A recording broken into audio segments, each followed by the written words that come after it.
what Africa was really like during World War I.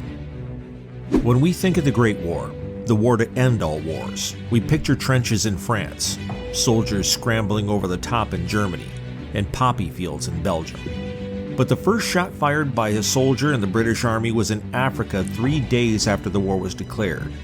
That was the moment the conflict became a world war. When Africa was drawn into the battle, it would change the continent forever. How and why was it brought into the war? A very European quarrel. When Archduke Ferdinand was assassinated in Sarajevo in 1914, it began a domino effect which resulted in the outbreak of war between European powers a month later. When hostilities finally came to an end in 1918, more than 40 nations had been drawn into the conflict. Africa was largely colonized by several of the warring European nations, and they expected their subjects to fight for them. France sent 450,000 troops from West and North Africa to fight on the front against the Germans. The British also served alongside Africans who worked as cooks, scouts, and porters. Germany also took thousands of people from their colony of East Africa, now known as Tanzania, to fight for them. But the war in Africa was brutal. Africa, the Colonials' chessboard. There were 2 distinct stages of the war in Africa. During the first, which only lasted a few weeks, the Allies wanted to knock out Germany's power of attack by making sure the Navy couldn't use any African ports. They also wanted to sabotage their communication powers. This was thought vital to the World War effort. But it's the second stage that had no effect on the outcome of the war, but was all about the colonial powers trying to carve out different parts of the continent for themselves. African had to fight African for his European master. The Allies wanted to conquer German colonies and take them for themselves. Germany hoped that a quick victory in Europe would mean they wouldn't have to defend their colonies. South Africa wanted German Southwest Africa, now Namibia. The French wanted back parts of Cameroon they had lost a few years earlier. Britain wanted Suez. The list goes on. But it soon became clear that a quick victory in Europe wasn't in the cards, so Germany came up with another plan.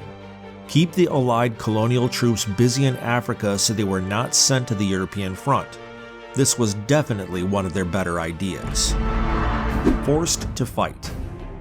The African troops were the reason why the Allies did well in their African campaigns. Over 1 million troops were recruited during the war. Many fought with incredible bravery on pathetic rations. At times, Nigerian foot soldiers only had a half a pound of rice a day to live off with nothing else. They had no choice about their involvement in the war. During the 1915-16 campaign, the French quickly recruited 50,000 more soldiers. This was recently described by historian Professor Jide Osentokun as the new slave trade. Recruitment was done in 3 ways. One was by volunteering, but the great majority went against their will as forced volunteers or conscripted. Village chiefs were also expected to help and were given quotas of men needed to fill positions. Occasionally, they had no difficulty recruiting, but other times they would force men to volunteer. Some chiefs rounded up strangers to avoid signing up friends and family. Often there was no official birth certificates, so men and boys above and below military age were forced into service. After the war, chiefs in northern Rhodesia had to deal with the fury of their people for their dodgy role in recruitment. Who cares about native carriers? Unlike in Europe, the war in Africa wasn't in a narrow killing zone. It roamed over vast areas and the troops had to use guerrilla tactics. It was near impossible to keep up supply chains to feed the troops, so men, women, and children were press-ganged into joining as porters or carriers to lug around equipment, food, and ammunition, often without payment. About 3 carriers were needed per soldier to keep them fighting in the field. They would walk 20 miles a day, every day, in tropical weather and monsoon-like rain. They were overworked and underfed, and this killed over 20% of their number that we know of, but the figure could be much higher. These deaths alone rival the horrors in the European battlefields. Historian Santharu Das discovered that one British official had said the treatment of the porters would have been considered scandalous had they not been mere Africans. After all, he said, who cares about native carriers? Man-made famine. Taking such huge numbers of men, women, and children from their communities led to a disastrous shortage of people in the workforce. Fields were not tended, so harvests failed and the economy collapsed. This resulted in a huge man-made famine, which itself was responsible for killing over 1 million people in East Africa. The lack of supply chains in the other parts of Africa meant that when soldiers would arrive at a village, they would take all the food for themselves without payment. Once the raid was over, fields would be burned to the ground. One German officer serving in Cameroon said, "Behind us we leave destroyed fields, ransacked magazines, and for the immediate future, starvation." In one district in 1916, a fifth of the population died because of man-made famine. Throughout Africa, it was the civilian population that was hit the hardest. Both the Allies and the Germans tore apart communities and caused famines by forcing the men into service and destroying civilian property, land, and food before the enemy could. Deliberate famine and disease went hand in hand, making the death toll in Africa a disgrace. The Colonials who went back to Europe. The war saw a huge number of Europeans leave their admin jobs and go serve in the Western Front. In some regions, there were less than half their number left. Many Africans hoped the white men were leaving for good. Their departure meant that suddenly essential services were not running properly. In some places, such as Senegal, Africans were trained to do the jobs which had been reserved for whites only. North Africans were hired to work in factories after Frenchmen had been conscripted. This explains why so many Algerians moved to France after World War I. As the jobs were so straightforward and not exactly rocket science, Africans wanted to know why they hadn't been allowed to do them before. One really dramatic change was that for the first time, Africans saw white people fighting other white people.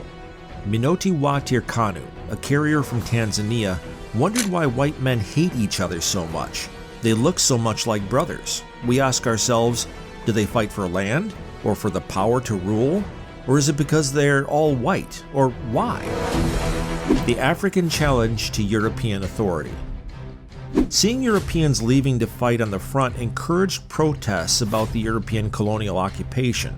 People wanted their independence back. They resented the wartime measures, especially compulsory recruitment, forced labor, and economic hardships. Prices for the goods they produced were falling, and there was a major drop in trade. There were pro-German sympathies among the Allied subjects, as the Germans had been the main traders in parts of Africa. But their revolts were mercilessly quashed. The rebels were forced into the army, flogged, hanged, chiefs imprisoned, and villages were razed to the ground. There was, however, a form of non-violent protest. You just packed your bags and left to move to a neighboring country. French West Africa lost 62,000 subjects to immigration. There was a real, burning desire to return to life independent of white rule. Perhaps the end of the war would help this come about. The end of the war. Between 1914 and 1918, more than 2 million Africans died. More people died when the returning soldiers brought Spanish flu back with them. Germany's eventual defeat meant one colonial power was replaced by another. Under the Treaty of Versailles, German East Africa, German Cameroon, Togo, and German Southwest Africa were all claimed as trophies of war by the victors. For the people of Africa, it was just one colonial ruler replacing another. In fact, some preferred the Germans, as in Cameroon and Togo, the French introduced forced labor and the British did nothing to develop the land. The continent was carved up by the victors. Random lines on a map. The lines on the map of Africa showing the borders to different regions were redrawn by the Europeans and have stayed roughly the same to this day. They showed little or no thought to historical and ethnic considerations. This has led to conflicts still being felt today. For example, take Cameroon. It was divided between Britain and France, with the French having more than 4/5 of the land. After the end of colonial rule in 1960, the country was reunified but without any thought or plan for the future. This is a pattern repeated endlessly wherever a colonial power packs their bags to go, as it makes it look like the newly independent country was better off with the old regime. In this case, the English-speaking minority felt abandoned and ignored by the central government. Trouble still rages today as separatists want their own state. It is called an Anglophone crisis. Its roots go back to that post-war Treaty of Versailles. Out of the frying pan, into the fire. German Southwest Africa, known today as Namibia, was not divided up. Instead, it was put under the control of the newly formed League of Nations. This was an early prototype of the United Nations. It was set up to try to keep world peace. The plan was for Namibia to emerge as an independent state with a helping hand from South Africa. But this made about as much sense as giving Count Dracula a job in a blood bank. It didn't take long for South Africa to seize control of Namibia, impose its apartheid regime, and oppress the black population until finally Namibia was granted independence in 1990. The League of Nations was not a roaring success, which may explain why it didn't last long. The start of the long road to freedom. While the end of the war did not bring about independence and freedom for the African people, it did see them demand more rights to take part in government decisions. They also began to organize themselves with a view to taking control of their own countries one day. Before the war, Europe just plodded on and did its own thing without having to answer to anyone about their actions. But now, its colonial exploits were coming under the spotlight. They were being criticized by the likes of President Woodrow Wilson in the United States and Lenin in the newly formed Soviet Union. Questions were being asked about the morality of colonialism in Africa. Nationalist movements began to spring up, which would eventually lead to independence in many countries. The self-determination seeds were sown in their heads, but real change was still some way off. Does your family have any stories from World War I? Did any of them fight in Africa? What do you think about the treatment of Africans during the period? Leave your comments below.